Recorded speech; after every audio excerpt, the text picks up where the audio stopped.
কষ্ট দিবে তুমি। আর আমি আমার মেয়েকে নিয়ে যে বড় অসহায় হয়ে পড়েছি, তুমি আমাকে সাহায্য করো ঈশ্বর। আমি যে আর এমন জ্বালা সহ্য করতে পারছি না। এসব কথা বলে টুনি চোখে জল ফেলতে থাকে। টুনির স্বামী টোনা মারা গেছে বেশ কদিন আগেই। স্বামীকে হারিয়ে টুনি তার ছোট মেয়ে টুকিকে নিয়ে বেশ কষ্টে দিন কাটাচ্ছে।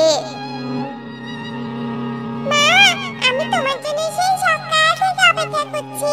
মা, তুমি সারাদিন কোথায় কোথায় ঘুরেছো গো? আমার জন্য কি খাবার আনতে গিয়েছিলে নাকি? মারে, কি আর বলবো রে মা, সারাদিন আমি কত জায়গায় ঘুরলাম, না পেলাম কোথাও কোনো কাজ, না পেলাম কারো কাছে একটু খাবার। আমি যে কি করবো কি না করবো কিছুই বুঝতে পারছি না রে মা। মা, তুমি রোজ রোজ একই কথা বলছো। মা, আমি আর কতদিন না খেয়ে থাকবো বলো তো? তুই কাঁদিস না মা, এবার আমি একটা না একটা ব্যবস্থা করবই করবো। আমি আর কারো দাঁড়িয়ে দাঁড়িয়ে ঘুরবো না রে মা। তোর ঠাকুমা যে হারটা আমাকে বিয়েতে দিয়েছিল, এবার আমি সেটাই কাজে লাগাবো। টুনি এসব কথা বলে পরিকল্পনা করতে থাকে যে সে কি করবে।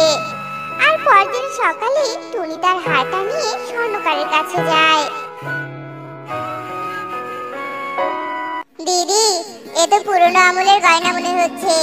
দিদি, এটাতে তো সোনার পরিমাণ খুবই কম। এটা যদি বিক্রি করতে চাও তবে আমি তোমাকে ৫,০০০ টাকা দিতে পারি। এর বাইরে আর একটা টাকাও আমি দিতে পারবো না। মাত্র ৫,০০০ টাকা? তবে দাদা তাই দাও, টাকাটা যে আমার ভীষণ দরকার গো। এরপর স্বর্ণকার কালু কাক টুনিকে ৫,০০০ টাকা দেয়। আর সেই টাকা নিয়ে টুনি হাটে যায় আর একটা গাভী দেখতে থাকে। দাদা, এই গাভীটার দাম কত? আর গাভীটা কেমন দুধ দেয়? দুধ তো বেশ ভালোই দেয়, দিনে তো প্রায় ৩ লিটার দুধ দেয়, বুঝেছো? আর আমি এই গাভীটা ২০,০০০ টাকায় বিক্রি করব। ৩ লিটার দুধ? ৩ লিটার দুধ বিক্রি করলে তো দিব্যি সংসার চলবে আমার। কিন্তু দাদা, এত দাম, ২০,০০০ টাকা? তা বলছিলাম কি দাদা, এই গাভীটা আমায় ৫,০০০ টাকা দিতে পারবে? আমার কাছে তো শুধু ৫,০০০ টাকাই আছে। এসেছে ফকিন্নি ৫,০০০ টাকা নিয়ে গাভী কিনতে। ৫,০০০ টাকায় কি আজকাল গাভী পাওয়া যায় নাকি? হ্যাঁ, যাও তো, যাও এখান থেকে। বান্টি কবুতর যখন টুনিকে এসব কথা শোনাচ্ছিল, ঠিক তখনই পাশ থেকে উল্লু পেঁচা এসব কথা শুনতে পায়। এই যে মা, তুমি এদিকে আসো, আমি তোমায় ৫,০০০ টাকার গাভী দিব। উল্লু পেঁচার ডাক শুনে টুনি সেখানে যায়। আর সেখানেই টুনি একটা গর্ভবতী গাভীকে দেখতে পায়। কাকা বাবু, গাভীটাকে দেখে তো মনে হচ্ছে গর্ভবতী, তাও আবার এত নাদুস নুদুস। তা বলছি, ভালো একটা গর্ভবতী গাভী তুমি আমাকে ৫,০০০ টাকা দিয়ে দিবে? দিব মা, কারণ আমার গাভীটা যে অন্ধ, আমার গাভী চোখে কিছুই দেখতে পায় না। এই গাভী নিজে থেকে ঘাস পাতা কিছুই জোগাড় করে খেতে পারে না, সব খাবার ওর মুখের সামনে তৈরি করে দিতে হয়। তবে গাভীটা গন্ধ শুকে খাবার খেতে পারে। তবে এই ব্যাপার কাকা বাবু, তবে অসুবিধা নেই আমার, আমি ওকে সব খাবার মুখের সামনেই জোগাড় করে দিব। আমার শুধু দুধ দিলেই চলবে, কারণ আমার সংসার চালানোর যে একটা উপায় ভীষণ দরকার। তুমি আমায় এই গাভীটাই দিয়ে দাও কাকা বাবু। এরপর টুনি উল্লু পেঁচাকে ৫,০০০ টাকা দেয় আর গাভীটা নিয়ে বাসায় ফিরে যায়। মা, আমি খাবারের জন্য অপেক্ষা করছি, তুমি কি না গাভী নিয়ে এলে? মারে, আর কিছুদিন ধৈর্য ধর, আর তো মাত্র কটা দিন, আমাদের খাবারের জন্য হাহাকার করতে হবে না রে মা। আর মাত্র কদিন পরে দেখবি সব কষ্ট দূর হয়ে যাবে। এরপর টুনি ও টুকি সুদিনের জন্য অপেক্ষা করতে থাকে। আর টুনি উল্লু পেঁচার কথা মতোই গাভীর সামনে সব খাবার জোগাড় করে দিত। বেশ কয়েকদিন পরে গাভী যমজ দুটো বাছুরের জন্ম দেয়। মাগো মা, এই গাভী দুটো বাবুর জন্ম দিল। মা, তোমার তো 3টে গাভী হয়ে গেল। আর মা, এখন তো আমরা গাভীর দুধ বিক্রি করতে পারবো, আর কোনো অভাব থাকবে না মা আমাদের। হ্যাঁ রে মা, তুই ঠিকই বলেছিস। আর দেরি না করে তাড়াতাড়ি বালতিটা নিয়ে আয় না মা, দুধ দোহাতে হবে তো। ঈশ্বর যে আমার দুঃখ বোঝার পথ দিয়েছেন। টুনির কথা শুনে টুকি দ্রুত ঘরে যায় আর বালতি নিয়ে আসে। আর টুনি করে, কিন্তু গাভী স্বাভাবিক দুধ না দিয়ে সোনার দুধ দেয়। কি কাণ্ড! গাভী তো সোনার দুধ দিচ্ছে। এ আবার কেমন ধরনের গাভী রে? আমি জাদুই গাভী গো। এতদিন থেকে তো আমি অভিশপ্ত হয়েছিলাম, তাই তো আমি চোখে দেখতে পারতাম না আর কথা বলতে পারতাম না। তবে আমি সন্তান জন্ম দেওয়ার পর থেকেই অভিশাপ মুক্ত হয়েছি। গাভীর কথা শেষ হতে না হতেই গাভীর বাছুর দুটো সোনার মল ত্যাগ করে। এ দেখে তো টুনি আর টুকির চোখ কপালে উঠে যায়। মাগো মা, এ তো দেখছি সোনাই সোনা। এখন তো এই গাভীর বাছুর দুটো সোনার মল দিচ্ছে। হ্যাঁ রে মা, ঈশ্বর বুঝি এবার আমার দিকে চোখ তুলে তাকিয়েছে। এতদিন কিনা আমি খাবার জোগাড় করতে পারতাম না, আর আজ আমার উঠোনে এত সোনা। কিন্তু ওই কাকা বাবু এত বোকা, তার জাদুর গাভী কি এত কম দামে আমার কাছে বিক্রি করে দিল? না গো, আমার মালিক বোকা নয়। আসলে তান্ত্রিকের মৃত্যু খুবই সন্নিকটে জেনে তান্ত্রিক আমাকে তোমার কাছে বিক্রি করেছে। আমার মালিক মানে তান্ত্রিক যে বড্ড ভালো ছিলেন। তবে এবার তোমার সব চাহিদা আমি আর আমার বাছুর মিলে দূর করব। এরপর থেকে গাভীর সোনার দুধ আর বাছুরদের সোনার গোবর বিক্রি করে অনেক ধনী হয়ে যায় টুনি। আর টুনিকে এত সোনা বিক্রি করতে দেখে তো স্বর্ণকার ভীষণ অবাক হয়ে যায়। এটা কি করে সম্ভব? এই টুনি রোজ রোজ এত সোনা কোথায় পাচ্ছে? আমার কেমন জানি ব্যাপারটা গড়বড়ে মনে হচ্ছে। এরপর থেকে স্বর্ণকার টুনির উপর নজর রাখতে শুরু করে, আর টুনির দিন গাভীর ব্যাপারে সবটা জানতে পারে।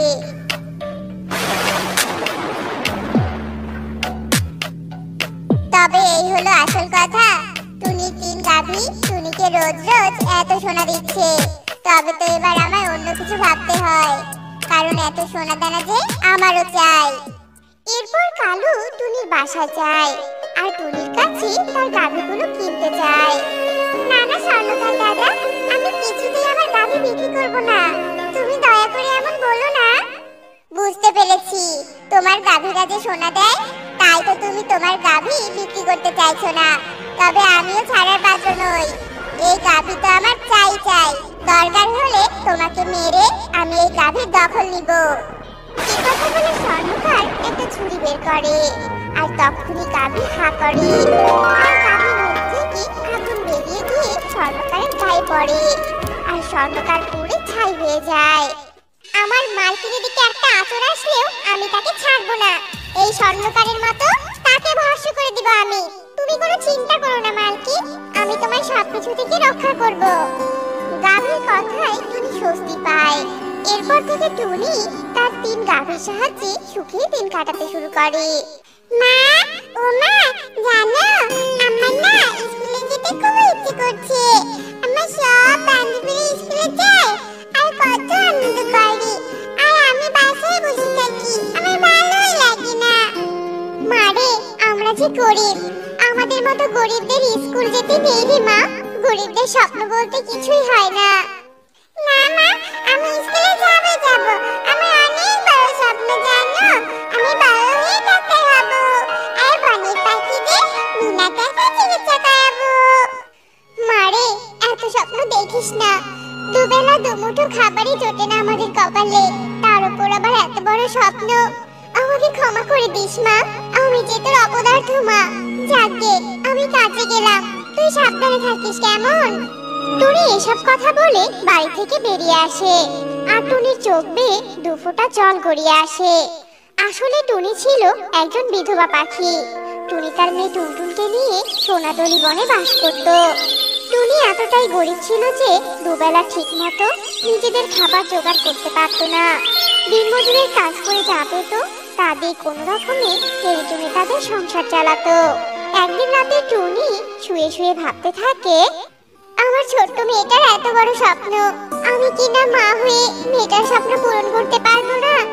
না না, এটা হতে পারে না। দরকার হলে আমি রাত দিন পরিশ্রম করে টাকা জমাবো। যে করেই হোক মেয়েটার ডাক্তার হওয়ার স্বপ্ন যে আমি পূরণ করবই করব। এসব ভাবতে ভাবতে টুনি ঘুমিয়ে পড়ে।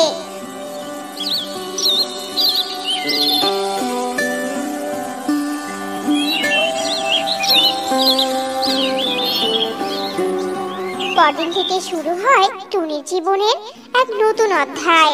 টুনি দিনরাত পরিশ্রম করতে শুরু করে। যখন যে কাজ পেত টুনি তখন সেটাই করত। এভাবেই কয়েকদিন পরিশ্রম করে টুনির হাতে কিছু টাকা জমে। একদিন রাস্তায়, যাক বাবা, আজ বেশ কিছু টাকা পেলাম, আর বাড়িতেও তো ৮,০০০ টাকা জমানো আছে। এগুলো দিয়ে টুনটুনকে স্কুলে ভর্তি করিয়ে বই খাতা সবকিছু কিনতে পারবো। টুনটুন মা রে, আমি কালই তোকে স্কুলে ভর্তি করাবো রে মা। টুনি এসব বলে তাড়াতাড়ি করে বাড়ির দিকে যেতে থাকে। এদিকে আড়াল থেকে টুনির সব কথা কালু কাক নামে এক চোর শুনতে পায়। কি, তুই কাছে এতগুলো টাকা জমানো আছে আর আমি জানি না? তবে তো আজ রাতে টুনির টাকা চুরি করতে হয়। শুভ কাজে আবার দেরি করতে নেই, হা হা হা। এরপর রাত হতেই কালো চোর টুনির বাড়িতে যায়। টুনির বাড়িটা একবারে ভাঙাচোরা ছিল। দরজা জানলা দুটোই একদম ভাঙা ছিল। কালু টুনির ভাঙা দরজা দিয়ে টুপ করে ঘরে ঢুকে পড়ে আর টুনির আলমারি থেকে টাকাগুলো চুরি করে নিয়ে পালিয়ে যায়।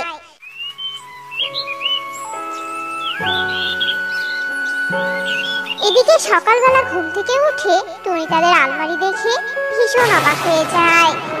এ কি, আমার আলমারি ভাঙা কেন? তার মানে কি চোর এসেছিল? দেখি তো আমার টাকাগুলো সব আছে কিনা। টুনি আলমারিতে হাত দিয়ে দেখে তার ১ টাকাও নেই। হায় ঈশ্বর, আমার কি সর্বনাশ হলো! টাকাগুলো যে চোরে নিয়ে গেছে। টুনটুন মারে, আমি যে তোর স্বপ্ন পূরণ করতে পারলাম না। ভেবেছিলাম আজ ওকে স্কুলে ভর্তি করিয়ে দিব, আর আমার যে সব শেষ হয়ে গেল। মা, তুমি কেঁদো না মা, এভাবে আমি স্কুলে পড়বো না। আমার কোনো স্বপ্ন নেই মা, তবুও তুমি কেঁদো না, কেঁদো না মা। টুনি টুনটুনকে জড়িয়ে অনেক কাঁদতে থাকে। কিছুক্ষণ পর, হয়েছে হয়েছে মা, এখন চোখ মুছে দাও। যে চোর আমাদের স্বপ্ন পূরণের টাকা চুরি করেছে, সেই চোরকে ঈশ্বর ঠিক শাস্তি দিবে, তুমি দেখে নিও। আর একদিন দেখবে ঈশ্বর ঠিক আমাদের দিকে মুখ তুলে তাকাবে। এখন যাও তো, লক্ষ্মী মায়ের মতো কাজে যাও। এরপর মেয়ের মুখে এমন কথা শুনে টুনি কিছুটা স্বস্তি বোধ করে আর চোখ মুছে কাজে চলে যায়। কিন্তু সেদিন টুনি কোনো কাজ পায় না, তাই সে মন খারাপ করে বাড়িতে ফিরতে থাকে। সত্যি, গরিবদের যখন কপাল খারাপ হয় তখন সব দিক থেকেই কপাল খারাপ হয়। জানি না এখন কিভাবে আমাদের সংসার চলবে।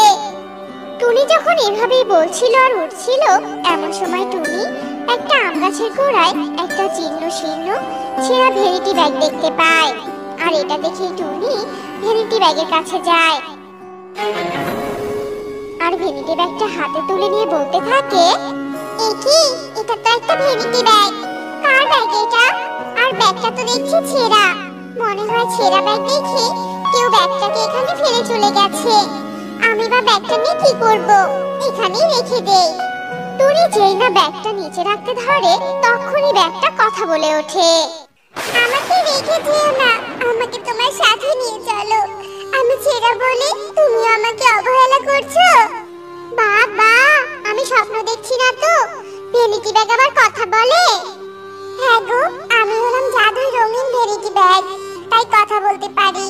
আমি ছেঁড়ার জন্য সবাই আমাকে ছুঁড়ে ফেলে দেয়, কিন্তু তারা তো জানেই না যে আমাকে দিয়ে তারা উপকৃত হবে। কি বলছো এসব তুমি, রঙিন ভ্যানিটি ব্যাগ? হ্যাঁ গো হ্যাঁ, আমি তো সত্যি বলছি। তুমি আমাকে তোমার সাথে নিয়ে চলো, আমি তোমাকে অনেক রঙিন ভ্যানিটি ব্যাগ দিব। তুমি সেসব ব্যাগ বিক্রি করে তোমার সংসার চালাতে পারবে, আর তোমার মেয়েকেও স্কুলে পড়াতে পারবে। তোমার মেয়ের যে স্বপ্ন ডাক্তার হওয়া, সে স্বপ্ন পূরণ করবে না তুমি?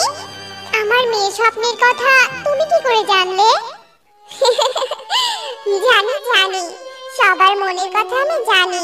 তুমি তো অনেক সৎ আর ভালো মনের পাখি, তাই তো আমার ছেঁড়া দেখেও হাতে তুলে নিয়েছো। আর অন্যরা তো আমার লাথি মেরে যায়। ঠিক আছে ভ্যানিটি ব্যাগ, আমি তোমাকে আমার সাথে নিয়ে যাব। আমি তোমার সাহায্যে আমার মেয়ের স্বপ্ন পূরণ করব। এরপর টুনি সেই রঙিন ভেনিটি ব্যাগকে সাথে করে বাড়িতে নিয়ে যায়। আর ভেনিটি ব্যাগ টুনিদেরকে অনেক রঙিন ভেনিটি ব্যাগ দেয়। আর সেগুলো বিক্রি করে টুনি অনেক টাকা পায়।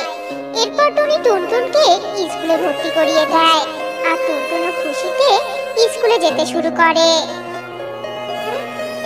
আস্তে আস্তে টুনি অনেক ধনী হয়ে যায় আর বাজারে একটা বড় ভেনিটি ব্যাগের দোকান দেয়। বাবা, টুনি দিদি, তোমার দোকানে তো বেশ রঙিন রঙিন ভেনিটি ব্যাগ দেখতে পাচ্ছি। দিদি, আমাকে ওই নীল রঙের ব্যাগটা দাও তো। এরপর সুখী টাকা দিয়ে ভেনিটি ব্যাগ নিয়ে চলে যায়। আস্তে আস্তে টুনির এমন রঙিন ভেনিটি ব্যাগ সবার কাছে বিখ্যাত হয়ে যায়। আর টুনি অনেক টাকা লাভ হয়। টুনি এসব টাকা দিয়ে টুনটুনের লেখাপড়াও চালাতো, আবার সংসারও চালাতো। খুব ভালোভাবে কাটছিল তাদের দিন। বাপ রে, ওই টুনির বাড়িতে মনে হয় ভেনিটি ব্যাগের গোডাউন আছে। তা না হলে এত ব্যাগ পাচ্ছে কোথায়? আচ্ছা, টুনি আবার জাদুর কিছু পায়নি তো? ব্যাপারটা তো দেখতে হচ্ছে আমাকে। এসব ভেবেই কালো চোর টুনির বাড়ির জানালার পাশে দাঁড়িয়ে উকি দিতে থাকে। আর দেখে টুনি জাদুর ভেনিটি ব্যাগের কাছ থেকে রঙিন ভেনিটি ব্যাগ নিচ্ছে। ও আচ্ছা, তাহলে এই ব্যাপার। এবার টুনি দেখ আমি তোর চেয়ে কেমন তরতর করে ধনী হই। এরপর সুযোগ বুঝে কালো টুনির ভেনিটি ব্যাগটা চুরি করে বাড়িতে নিয়ে যায়। এই জাদুর ভেনিটি ব্যাগ, আমাকে অনেক রঙিন ভেনিটি ব্যাগ দে তো। আমার পুরো ঘর ভেনিটি ব্যাগে ভরে দে। তারপর আমি সব ভেনিটি ব্যাগ বিক্রি করে কোটিপতি হব আর টাকার উপর শুয়ে থাকবো আমি। হা হা হা। দে দে, তাড়াতাড়ি দে।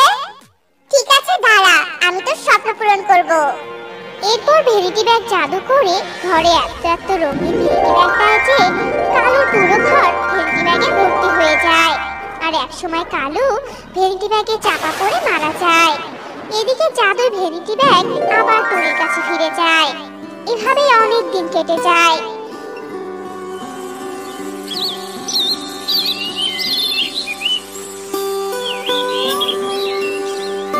এদিকে টুনটুনেরও ডাক্তারি পড়া শেষ হয়। এখন টুনটুন একজন আদর্শবান ডাক্তার হয়েছে। মা, এই দেখো, আজ তোমার মেয়ে ডাক্তার হয়ে নিজের স্বপ্ন পূরণ করেছে। সবই তোমার জন্য হয়েছে মা। তোমাকে অনেক ধন্যবাদ মা, অনেক ধন্যবাদ। না রে মা, আমি নই। ধন্যবাদ দিতে হলে এই রঙিন ভেনিটি ব্যাগকে দে। আজ ওর জন্যই তো আমি তোর স্বপ্ন পূরণ করতে পেরেছি। তোমাকে অনেক ধন্যবাদ ভেনিটি ব্যাগ। এরপর থেকে টুনটুন বনের পাখিদের বিনা টাকায় সেবা প্রদান শুরু করে। আর টুনিও অনেক গর্ব করতে থাকে। রহিমপুর বনের এক কোণে এক আম গাছ ও এক জাম গাছ বাস করত। আম গাছ তার সুস্বাদু ও টাটকা আম নিয়ে সব সময় জাম গাছকে ছোট করত। আর জাম গাছ ছিল ভীষণ নরম স্বভাবের। সে আম গাছের মতো তার ফল নিয়ে কোনো অহংকারী করত না। একদিন, এই কঠোর রোদে হাঁটতে আর পারছি না আমি। যদি কিছু খেতে পারতাম তবে বেশ ভালো হতো। বিয়েটা এত দূরে করেছি যে যেতে যেতে রাস্তায় বড্ড খিদে লেগে যায়। কি খাই কি খাই? ওই তো সামনে একটা পাকা আমের গাছ দেখা যাচ্ছে। যাই, সেই গাছ থেকে কিছু আম পেড়ে খাই। এই কথা বলে ঈগল যেমনি আম গাছের কাছে যায় অমনি শুনতে পায়, তোর গাছের ওই কুচ্ছির জাম যাকে ইচ্ছে তাকে খেতে দে, তাতে আমার কি শুনি? কিন্তু আমি আমার পাকা কাকে খেতে দিব আর কাকে খেতে না দিব সেটা বলার তুই কে শুনি? তুই জাম গাছ হয়ে থাকবি, বুঝলি? আমার বিষয়ে কোনো কথা বলবি না। দেখ আম গাছ, তুই এটা মোটেও ঠিক করছিস না। আমরা হলাম ফলের গাছ। ঈশ্বর আমাদের এই পৃথিবীতে সবাইকে সাহায্য করার জন্য পাঠিয়েছে। আর তুই তা না করে বনের পাখিদের সাথে তোর পাকা আম নিয়ে অহংকার করছিস। হ্যাঁ হ্যাঁ, আমি অহংকার করি। এই বনের গরিব পাখিদের আম খাইয়ে কি হবে শুনি? আমার পাকা আম খাবে শুধু বড়লোক পাখিরা। আমি আর কাউকে খেতে দিব না। আম গাছ আর জাম গাছ যখন এভাবেই কথা কাটাকাটি করছিল, পাশ থেকে ঈগল সবকিছু শোনে আর মনে মনে ভাবতে থাকে, আম গাছটা তো দেখছি বেশ অহংকারী, তবে কিছুটা বোকাও আছে। এই আম গাছকে দিয়ে আমার কিছুটা স্বার্থ হাসিল করতে পারবো। যাই, এই আম গাছকে কি একটু উস্কিয়ে আসি। এই কথা বলে ঈগল আম গাছের কাছে যায় আর বলে, ঠিক বলেছ আম গাছ, তুমি তোমার কাছে কত পাকা পাকা আম হয়, তুমি কেন গরিব পাখিদের আম দান করবে? তোমার আম নিয়ে আরো অহংকার করা উচিত। ওই জাম গাছের কথা তুমি শুনো না তো? দেখছো না ওই জাম গাছের ফল কেউ খায় না, তাই ও তোমার উপর হিংসা করছে। ঈগলের এমন উস্কানিমূলক কথা শুনে আম গাছ আরো অহংকারী হয়ে ওঠে আর ঈগলকে বলে, বাহ, তুমি তো বেশ ভালো, আমার সুনামও করছো। জানো তো, আমার কেউ সুনাম করলে আমার খুব ভালো লাগে। তোমাকে আমার বেশ পছন্দ হয়েছে, তুমি খুব ভালো। আমার পক্ষ নিয়ে কথা বলছো তুমি? তাহলে তো আমি তোমার বন্ধু হয়ে গেলাম। এখন তুমি আমাকে তোমার গাছের পাকা আম দাও। ঈগলের কথা শুনে আম গাছ খুশি হয়ে ঈগলকে আম খেতে দেয় আর ঈগল আম নিয়ে চলে যায়। এরপর বেশ কিছুদিন কেটে যায়। ঈগল আম গাছের কাছে আবারও ফিরে আসে আর বলে, এই যে আম গাছ, দেখো তোমার বন্ধু তোমার কাছে আবার এসেছে। তুমি তো এই বনের সবচেয়ে উদার গাছ। তোমার মতো এত ভালো গাছ এই বনে আমি আর একটাও দেখিনি। শোনো বন্ধু, আমার বাড়ি করার জন্য কিছু ডালপালা চাই। তুমি কি দিবে না? আমাকে ডালপালা বলো। ঈগলের এমন চাটুকারিতা শুনে জাম গাছ আম গাছকে বলে ওঠে, আম গাছ, তুই তোর ডালপালা দিস না। আমি ওই ঈগলের চোখে লোভ স্পষ্ট দেখতে পাচ্ছি। তোর সাথে মিল লাগিয়ে প্রথমে তোর আম নিয়ে গেছে আর এখন আবার ডালপালা নিতে এসেছে। কয়েকদিন পর তোর পুরো শরীরটাই কেটে নিয়ে যাবে। চুপ, তুই একদম কথা বলবি না। তোর থেকে আমি চালাক বেশি, বুঝেছিস? কে লোভী, তুই আমাকে চিনতে শেখাস, তাই না? আর তোর কথা আমি কেন শুনবো? হ্যাঁ, হিংসে হিংসে হচ্ছে তোর। আমাকে প্রশংসা করলে তো তোর খুব হিংসে হয়, তাই না? ঠিক বলেছ আম গাছ বন্ধু, আমাদের এই বন্ধুত্ব ওই ডাইনি জাম গাছ সহ্য করতে পারে না। দাও তো তোমার ডালপালা আমাকে। আর তুমি যদি আমাকে ডালপালা না দাও, তবে আমি মনে করব তুমি উদার নও আর আমার বন্ধুও নও। ঈগলের এমন মন ভোলানো কথা শুনে আম গাছ তার ডালপালা কাটতে দেয় আর ঈগল তার ডালপালা কেটে নিয়ে সেখান থেকে চলে যায়। আম গাছ, তোকে আমি এখনো সাবধান করছি, নিজের দাম্ভিকতা বজায় রাখার জন্য নিজের ক্ষতি করিস না। ওই ঈগল নিজের স্বার্থ সিদ্ধি করার জন্য এক ফাঁদ পেতেছে।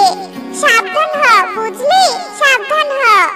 উফ বাবা, তোর এমন পচা কথা শুনতে শুনতে কান আমার নষ্ট হয়ে গেল। এই, তুই বজ্রপাত করে মরতে পারিস না? তোর মতো নিচু ফল গাছের জাত হয়ে আমাকে জ্ঞান দাও সাহস হয় কি করে তোর? এভাবে কেন বলছিস আম গাছ? আমরা সেই ছোটবেলা থেকে একসাথে বড় হয়েছি। তোর বিপদের আভাস পেলে তো আমার উচিত তোকে সাবধান করা, তাই না? আমাকে এত সাবধান করতে হবে না তোর। আমি নিজের ভালো নিজেই বুঝতে পারি, বুঝেছিস? তোর মতো মূর্খ আমি নই। তোকে আমি ভালোর জন্য সাবধান করতে চেয়েছিলাম, কিন্তু না, আমি আর কিচ্ছু তোকে বলবো না। কিসের এত অহংকার আম গাছ তোর? দেখিস, তোর অহংকারের জন্য একদিন ঠিক তোকে আফসোস করতে হবে, এই আমি বলে দিলাম। এই যা যা, তোর কাছে কিছু অহংকার করার মতো থাকলে না করবি। আমি কেন অহংকার করব না বলতো? আমার কি নেই? আমার কাছে পাকা পাকা আম আছে, তোর থেকে দেখতে বড় গাছ আমি। আমার ফলের রং কত সুন্দর, কিন্তু তোর ওই ফলের রং তো কালো। তা নিয়ে আবার কি অহংকার করবি শুনি? আম গাছের এমন দাম্ভিকতা দেখে জাম গাছ আর কোনো কথা বলে না। এভাবে আম গাছের অহংকার করতে করতে বেশ কিছুদিন কেটে যায়। ঈগল আম গাছের কাছে আবার একদিন আসে। আম গাছ বন্ধু, আমার বাড়িটা ঝড়ে ভেঙে গেছে। তোমার ডালপালা অনেক ভঙ্গুর ছিল। তুমি তো অনেক ভালো, এবার তুমি তোমার পুরো শরীরটা দিয়ে দাও না গো। ঈগলের এমন আবদারের কথা শুনে আম গাছ বলে ওঠে, এ কি কথা বলছো তুমি? আমার পুরো শরীর নিয়ে গেলে তো আমি মারা যাব। না না, তুমি কিছুতেই আমার শরীর পাবে না। তাহলে কি তুমি বলতে চাচ্ছ তুমি উদার নও? তুমি তোমার শরীর দিয়ে প্রমাণ করে দাও তুমি কত ভালো গাছ। তুমি এত বড় একটা পাকা আম গাছ, আর এটুকু করতে পারবে না? তুমি তোমার অহংকার বাড়াও। ভাবো, তুমি তোমার শরীরটা আমাকে দিয়ে দিলে তোমার কত সুনাম হবে। বনে তোমার সুনাম চারপাশে ছড়িয়ে পড়বে, সবাই তোমার প্রশংসা করবে। না না বাবা, আমার দরকার নেই এমন সুনামের। আমি বুঝতে পেরেছি আমি কতটা বোকা। তুমি আমার একটু সুনাম করতে, আর সেই অহংকারে আমি সবকিছু তোমাকে দিয়ে দিতাম। আজ আমার প্রাণটাই কেড়ে নিতে এসেছো তুমি। কি, তুই তোর গাছ দিবি না? এতদিন তাহলে কি আমি এমনি এমনি তোর সুনাম করেছি? দাঁড়া, দেখি তুই কি করে গাছ না দিস। এই কথা বলে ঈগল আম গাছ কাটতে থাকে, আর আম গাছ আগাতে চিৎকার করতে থাকে। আর জাম গাছ সবকিছু দেখেও কোনো প্রতিবাদ করে না। আর ঈগল